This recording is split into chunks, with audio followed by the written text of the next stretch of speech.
আসসালামু আলাইকুম। সবাই কেমন আছো? ফুডি কর্নারে সবাইকে স্বাগত। আজকে আর একটা নতুন রেসিপি নিয়ে তোমাদের সামনে হাজির হলাম। আজকের রেসিপিটা খুবই সাধারণ আর খুবই ইউনিক একটা রেসিপি। অনুষ্ঠান বাড়িতে বা পূজা পার্বণে যদি এইরকম একটা সুন্দর নরম তুলতুলে লুচি বানানো যায় তাহলে সেটা মন্দ নয়।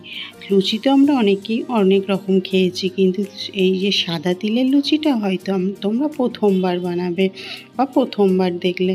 এতটাই নরম আর এতটাই সফট হয় যে গালে দিলেই মিশে যায়। কী কী উপকরণ দিয়ে বানালাম আর কত তাড়াতাড়ি বানালাম সেটা দেখার জন্য তোমাদের কাছে রিকোয়েস্ট রইল। চলে যাব মূল রেসিপিতে।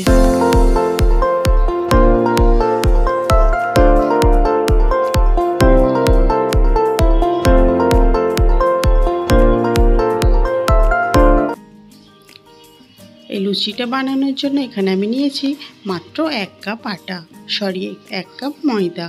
তোমরা চাইলে এখানে আটা দিয়েও বানিয়ে নিতে পারো। 1 কাপ আটার জন্য দিয়ে দিলাম পরিমাণ মতো লবণ, আর দিয়ে দেব এখানে 4 চামচ মেপে 3 চামচের মতো চিনি।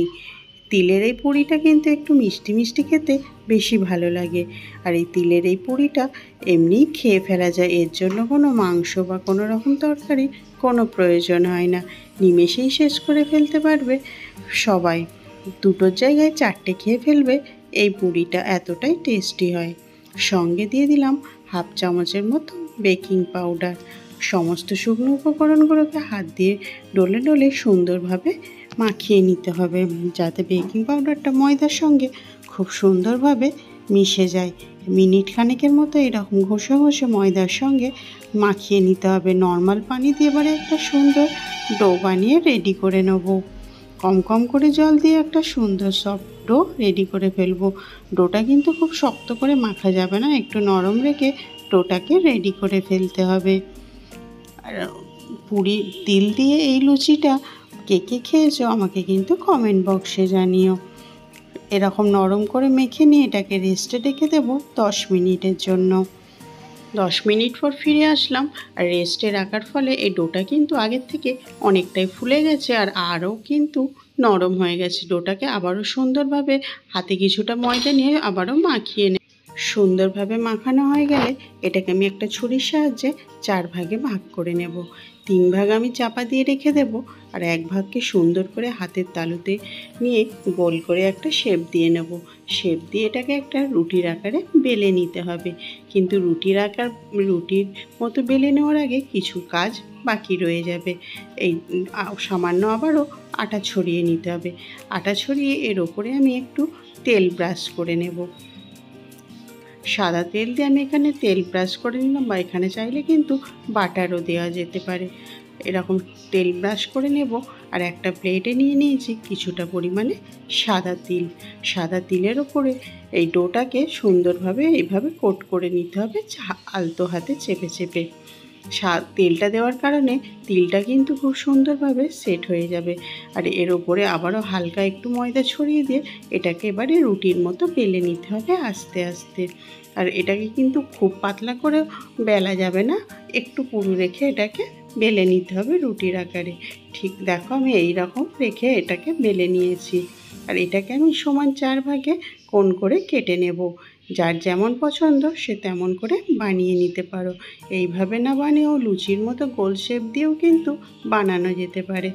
যেহেতু এটা তিলের লুচি, নতুনত্ব কিছু আছে, তাই এটাকে এইভাবে ভাজলাম দেখতে সুন্দর লাগার জন্য। আর দেখতে সুন্দর লাগলে তো আমাদের খেতেও ভালো লাগবে, তাই না?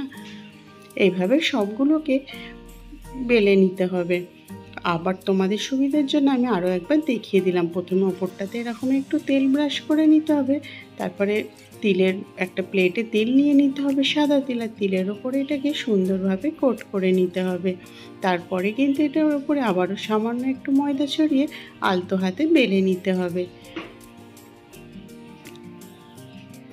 এইভাবে কিন্তু সবগুলো লুচিকে রেডি করে ফেলতে হবে। আর মাত্র 1 কাপ আর ময়দা দিয়ে অনেকগুলো লুচি কিন্তু বেলা সম্ভব হয়ে যাবে।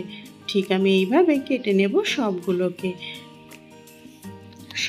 বাকিগুলোকেও আমি এইভাবে রেডি করে ফেলবো। তেল গরম করতে দিয়ে দিয়েছি, আর তেলের মধ্যে কিছুটা তিল পড়ে যাওয়ার জন্য তেলের মধ্যে তিলগুলো ভাজতে রয়েছে। এবারে কিন্তু ওই ডুবো তেলের মধ্যে এগুলোকে আস্তে আস্তে ছেড়ে দিতে হবে। আর এই সময় কিন্তু গ্যাসের ফ্লেমটাকে হাই রাখতে হবে, মিডিয়াম বা লো রাখা যাবে না। এইভাবে লাল লাল করে এগুলোকে এবার ভেজে নিতে হবে। যার যেমন কালার পছন্দ সে সেমনভাবে এগুলোকে ভেজে নিতে হবে। আর এটা কিন্তু নরম থাকে অনেকক্ষণ পর্যন্ত। বাচ্চাদের টিফিনে বা বড়দের নাস্তাতেও কিন্তু এই তিলের পুরিটা বানিয়ে দেওয়া যায়। আর এটা খাওয়ার জন্য কোনো রকম চাটনি বা তরকারি বা মাংস কোনো কিছুই লাগে না। নিমেষেই কিন্তু কেউ বসে 2 থেকে 4টে খেয়ে ফেলতে পারবে খুবই তাড়াতাড়ি। এতটাই নরম আর এতটাই সফট হয়। তোমরা কিন্তু বাড়িতে অবশ্যই একবার বানিয়ে দেখতে পারো এই তিলের লুচিটা। আর এর আগে তিলের লুচি তোমরা কে কে খেয়েছো সেটা কিন্তু কমেন্ট বক্সে জানাতে ভুলো না। আর এটা কিন্তু বিকালের নাস্তা হিসাবেও বানিয়ে ফেলা যায় বাড়িতে চটজলদি। সবগুলো আমি এইভাবে ভেজে নেব। আর আমি এইভাবে কিছুক্ষণ ঠান্ডা করে নিয়ে এভাবে পরিবেশন করে নেব। দেখো সবকটা লুচি কিন্তু সুন্দরভাবে ফুলেছে। আজকের তিলের লুচিটা তোমাদের কেমন লেগেছে তোমরা কিন্তু কমেন্ট বক্সে জানাতে ভুলো না। আর এরকম নতুন নতুন যদি তোমরা রেসিপি পেতে চাও তাহলে কিন্তু আমার চ্যানেলটিকে অবশ্যই সাবস্ক্রাইব করে নিতে হবে। আর যারা আমার নিত্যদিনের ভিডিও প্রত্যেক দিনের ভিডিও দেখে থাকো তারা অবশ্যই কিন্তু লাইক কমেন্ট শেয়ার করে দিও। তোমাদের লাইক কমেন্ট কিন্তু ভিডিও বানানোর আগ্রহটা অনেকটাই বাড়িয়ে দেয়। আর শেয়ার করতে ভুলো না যাতে অন্যরাও ভিডিওটা দেখার সুযোগ পায়। ভিতরটা পুরো পকেটের মতো জালিদার বা স্পঞ্জি হয়েছে। এতটাই একেবারে নতুন ধরনের একটা লুচি আজ তোমাদের সঙ্গে শেয়ার করলাম। তোমাদের কেমন লেগেছে সেটা কিন্তু জানাতে ভুলো না। আর এরকম নতুন নতুন কিন্তু রেসিপি যদি পেতে চাও আমার চ্যানেলটিকে তোমাদের প্রত্যেকদিন ফলো করতে হবে। আজকের রেসিপিটা এখান পর্যন্তই। দেখা হবে আবার পরের রেসিপিতে। আল্লাহ হাফেজ।